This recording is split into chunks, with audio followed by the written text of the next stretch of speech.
দাদা আমাদের এখন আসলে আ করণীয় কি? আসলে কি করা উচিত? কারণ বাংলাদেশের মানুষ তো এখনো পর্যন্ত আ আমরা মানে আমি জানি না যে মিডিয়া গণমাধ্যমে এখন পর্যন্ত এই যে এত নাকি হাজার, হাজার বিলিয়ন, বিলিয়ন ডলার নাকি বিদ্যুৎ খাত থেকে গিয়েছে। এত নাকি লুটপাট এমপি, মন্ত্রীরা এত কিছু করেছে। বাংলাদেশের গণমাধ্যমে কোনো নিউজ নাই। এখনো আপনি নিশ্চয়ই আমার মতো একই রকম পান। ইমেইলে সারাক্ষণ আসতে থাকে। আমি ইমেইলে এই ২০০ জিবি আপনার কিনতে হয়েছে। এত ফুটেজ ইয়ে-টিয়ে পাঠায়। তো মানে এই যে বাইরের এই গণমাধ্যমের যে অল্টারনেটিভ হিসেবে যে এখনো পর্যন্ত আমাদের কাছে মানুষের চাওয়া যে কি করতে হবে ভাই, কি হচ্ছে, দেশ কোন দিকে যাচ্ছে? আসলে কি করা উচিত? বাংলাদেশের মানুষের এখন সামনে করণীয় কি? দেখেন, এটা একটা খুবই ডিফিকাল্ট সিচুয়েশন। মানে এটা তো আপনার অস্বীকার করার কোনো উপায় নেই। আমরা কেউই অস্বীকার করি না যে এই সরকার তো আমাদের লড়াইয়ের ফলেই আসছে। আমরা তাদেরকে পছন্দ করি, উপদেষ্টাকে পছন্দ করি আর না করি। এটা তো আমাদের লড়াইয়ের সরকার। তো এই সরকার ফেইল করুক, এটা আমরা নিজেরাও চাই না এবং আমার মনে হয় এখানে আমরা যারা আছি তারা কেউই চাই না। আবার এটাও ঠিক, এরা যে সমস্ত কাজ করে যাচ্ছে সেটাকে সহ্য করাটাও আমাদের জন্য মুশকিল হয়ে গেছে। তাহলে এখন করণীয়টা কি? করণীয় আমাদের একটাই আছে যে সরকারকে আমাদের শক্তি এটা বুঝতে হবে। আমাদের শক্তিকে মান্যতা দিতে হবে।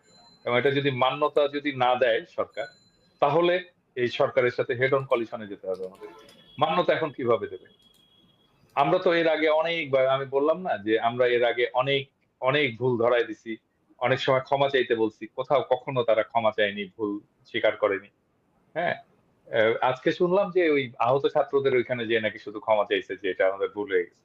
বাট ফারুকীকে এই মন্ত্রিসভা থেকে বাদ দিতে হবে। এটা ফার্স্ট। ফারুকীকে যদি মন্ত্রিসভা থেকে বাদ না দেয়, এই সরকারের এই স এ এই এই সরকার শুধু মানে এই শুধু ফারুকী না। এই সরকারের প্রত্যেকটা বিষয়ের বিরুদ্ধে আমাদের রেজিস্ট্যান্স জারি রাখতে হবে এবং এটাকে তীব্র করে তুলতে হবে। হ্যাঁ? আমি আজকের ভিডিওতে আজকে আমি দেখলাম। মানে আমি তো ভিডিও স্ক্রিপ্ট লিখি এটা ঠিক। কিন্তু আমি যখন বলি তখন তার স্ক্রিপ্ট মেনে বলি না। নিজের যেভাবে আসে আরকি সেটা বলে দেই। আজকে আমি দেখলাম যে আমি এই উপদেষ্টাদেরকে তুই তোকারি করে গালাগালি করছি। হুম? আমি এটা ওই যখন রেকর্ড করছি তখন বুঝতে পারিনি। আজকে শোনার সময় দেখলাম যে আমি তুই তোকারি করে গালাগালি করছি। হাসিনা সরকারকে বা হাসিনাকে আমি তুই তোকারি বলতাম, তুই বলতাম। কিন্তু এটা বলার জন্য আমি একটা সময় নিছিলাম। হয়তো ২-৩ বছর অ্যাক্টিভিজম এর পরে আমি যে তুই বলছি। আমি হাসিনাকে মাতারিও বলছি। মানে শেষ দিকে তো আমি মাতারি বলতাম। এই সরকার তুই শুনে ফেলছে এত তাড়াতাড়ি। সো আমার কাছে থেকে যে ধরনের রেজিস্ট্যান্স যে ধরনের এটা তারা পাবে। পাওয়া শুরু করবে। যদি ফারুকীকে রেখে দেয়। এবং ফারুকীকে সরাতে হবে। এবং এইটা সরালেই আমরা বুঝতে পারবো যে সরকার আমাদের শক্তিকে, জনগণের শক্তিকে মান্যতা দিচ্ছে। আর যদি তারা না সরায় তাহলে ধরে নেব জনগণের শক্তিকে সে ফ্যাসিস্টের মতোই স্বৈরাচারের মতো করেই উপেক্ষা করছে। তা একজন স্বৈরাচারের সাথে যে আচরণ আমরা করতাম সে আচরণ করবো প্রফেসর ইউনূসের সরকারের সাথে। No issues. হ্যাঁ? মানে হাসিনাকে হেড অন কমিশন করছে, হাসিনার সাথে মোদির সাথে ফাইট করছি। হ্যাঁ? এই প্রফেসর ইউনূসের সরকার চুটকি মেরে উড়ায় দিতে পারবে। দেবো। তুলতে আল্টিমেটলি হবে, কোয়েশ্চেনটা তো ফারুকীকে সরাইতে হবে। ফারুকীকে সরাইতে হবে। এইটার কোন নেগোসিয়েশন না। যদি কিন্তু নাই, ফারুকীকে সরাইতে হবে। হয় ফারুকী পদত্যাগ করবে নিজে অথবা ফারুকীকে সরাইতে হবে। না সরাইলে কি করব এটা প্রফেসর ইউনূসের সরকার বুঝবে। প্রত্যেকটা উপদেষ্টা বুঝবে। না প্রত্যেকটা উপদেষ্টা বুঝবে। না, আমি যেটা একটা বলতে চাচ্ছি সেটা হচ্ছে আলটিমেটলি যে উপদেষ্টা না হচ্ছে সেটা কোনো এই সরকারের কোনো ট্রান্সপারেন্সি নাই। তারা তো টোটালি ফ্যাসিস্টদের মতো আচরণ করছে না। কোনো ট্রান্সপারেন্সি নাই, জনগণকে জানানোর কোনো ইয়ে নাই যে কাকে নিচ্ছে, কেন নিচ্ছে।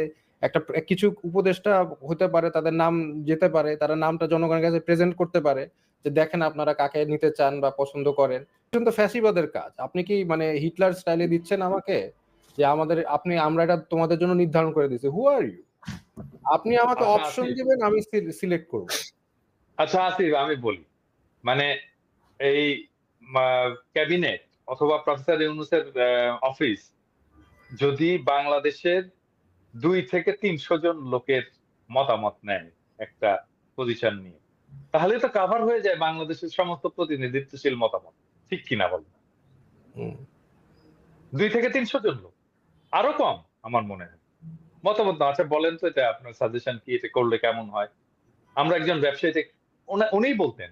উনি ৩০০ জন লোকের সাথে কথা বলতেন যে, "আমরা একজন ব্যবসায়ী, একজন উপদেষ্টা নিতে চাই। কাকে নেওয়া যায় একটু বলেন তো আপনার সাজেশন।" তাই না? মানে যত বেশি লোকের সাথে আমি আলোচনা করে সিদ্ধান্ত নেব, ভুলের পরিমাণ তত কমবে। মানে এটা করার রাষ্ট্রের কি লোক নাই? প্রফেসর ইউনূসের অফিসের লোক নাই? ৩০০ জন লোকের সাথে কথা বলবে?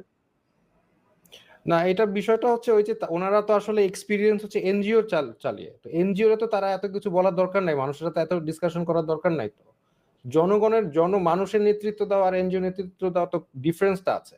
এইটাই একটা ডিফারেন্স, যে এনজিও তে আপনি হায়ার করবেন আপনার মানে সিস্টেমের উপর আপনি চাপাই দিবেন যে হ্যাঁ এই লোকটাকে হায়ার করছি, আমি হায়ার করছি, দ্যাটস ইট। বাট জনগণের নেতৃত্ব এরকম না তো। মানে জনগণকে তো আমার বলতে হবে যে আপনি কাকে হায়ার করছেন, কি প্রসেসে হায়ার করছেন, এটা তো ট্রান্সপারেন্সি থাকতে হবে। এই ধরনের পলিটিক্যাল সেন্সটা মনে হয় গভর্নমেন্টের নাই, কারণ দেয়ার ওভারঅল ওরা যারা নিচ্ছে টোটালি এনজিও সেন্ট্রিক। ম্যানেজেরিয়াল স্কিলও আসিফ, ম্যানেজেরিয়াল স্কিলও, হ্যাঁ, তার তো একটা ইয়ে থাকবে। মানে আমি তো একটা কোম্পানিতে কাজ করি, আমি তো একটা প্রতিষ্ঠানে কাজ করি, একটা ফরাসি প্রতিষ্ঠানে কাজ করি। আমরাও যখন কোনো একটা পলিসি নেই, একটা বিজনেস পলিসি আমরা যখন, আমাদেরও কিন্তু এটা ভেটিং করতে হয় সব স্টেক হোল্ডারদের সাথে। হ্যাঁ, মানে যাদের সাথে আমরা কাজ করি, এই ধরেন dermatologist, aesthetic doctors, specialist, professor, academicians, researchers, এরকম অসংখ্য লোকের সাথে আমাদের কথা বলতে হয় ফর্মাল। হ্যাঁ, কথা বলে রেকর্ড নিতে হয় যে আমরা এটা করতে চাচ্ছি, আপনার ডাক্তার সাহেব এটা কি মনে হয়, আপনার মতামত। হ্যাঁ, তারপরে সে কারণেই তো আমরা এত পাওয়ারফুল হইতে পারছি, একটা অর্গানাইজেশন এত পাওয়ারফুল হইতে পারছে। হ্যাঁ, কারণ আমরা যেটা চিন্তা করি, ঠিক আছে, আমাদের প্রত্যেকের ধরেন আমাদের অফিসে তো আর এমন কেউ নাই যার বিজনেস গ্রাজুয়েশন নাই, মার্কেটিং এ যারা কাজ করছে পিএইচডি নাই। হ্যাঁ, এরকম সমস্ত লোকজন আছে, সব এক্সপার্ট আছে, বাট স্টিল আমাদের প্ল্যানিংটাকে, আমাদের মেথডটাকে ভ্যালিডেট করে নিতে হয় স্টেক হোল্ডারদের সাথে। এবং সেই কারণেই আমাদের ভুলের সংখ্যা পরিমাণ কমে যায়। তো প্রফেসর ইউনূসের একটা ডেটাবেস থাকবে না, তার একটা অ্যাডভাইজারি কাউন্সিল থাকবে না, অ্যাডভাইজারি কাউন্সিল নাও, কনসালটেশনের জায়গা থাকবে না, যে আমি এই বিষয়টা হলে ধরা যাক, আমি হেলথ নিয়ে আমি একটা ডিসিশন নেব, মেজর ডিসিশন, তাহলে আমি কতজনের সাথে আলাপ করবো, কার কার সাথে আলাপ করবো? Very senior, young, mid level, academician, researcher, practicing doctor, clinician, এইভাবে তো আমি একটা ইয়ে করবো, তাই না? করে, বা হেলথ অ্যাডমিনিস্ট্রেটর, এরকম করে আমার একটা প্যানেল থাকবে যার সাথে আমি কথা বলবো, যে আচ্ছা বলেন তো এটা এই ডিসিশনটা নিয়ে যাচ্ছে, এটা আপনার ইয়েটা কি? আরে মাথার মধ্যে থেকে তো চিন্তা বাড়ায় না, এটা তো এইভাবে চলে না দুনিয়া। এটা তো ওদেরকে বুঝতে হবে, এরা আসলে জানেই না দুনিয়াটা কেমন করে চলে। কারোর সাথে কোনো কথা, কারোর সাথে কোনো আলাপ নাই, মাথার মধ্যে যেটা আসতেছে, মতিউর রহমান আর মাহফুজ আনাম যেটা বলতেছে ঠিক সেটাই করতেছে, সেটাই মানে ম্যাসিভ নেপোটিজম, মানে এক্সট্রিম লেভেলের নেপোটিজম। তাদের লোক তারাই দিবে, তাদের আদর্শ, তাদের দর্শন, তার বাইরে কাউকে একসেপ্ট করবে না। এটা তাদের মানে ম্যাসিভ নেপোটিজম আমার মনে হয় ওভারঅল। হ্যাঁ, ওই তো রক্ত দেওয়ার সময় মাদ্রাসার ছাত্র, আর ক্ষমতায় বসার সময়, চেয়ারে বসার সময় প্রথম আলো লেভিস্ট। হ্যাঁ, এটাই হয়েছে বাংলাদেশের সুশীল এলিটদের স্ট্র্যাটেজি। বাট এলিটরা গেল কিভাবে? পারি না, এলিটরা ওখানে গেল কিভাবে? সেটাই তো একটা কোয়েশ্চেন না? এত এলিট যাবে কিভাবে? কোন প্রসেসে গেল? আমরা কি ওদেরকে বসানোর জন্য আমাদের এখানে স্টেক হোল্ডার নাই, আমাদের বলার অধিকার নাই কে কে বসবে কে বসবে না? আন্দোলন কি ওরা একাই ওইটা তো আসিফ প্রথম দিনই হয়ে গেছে।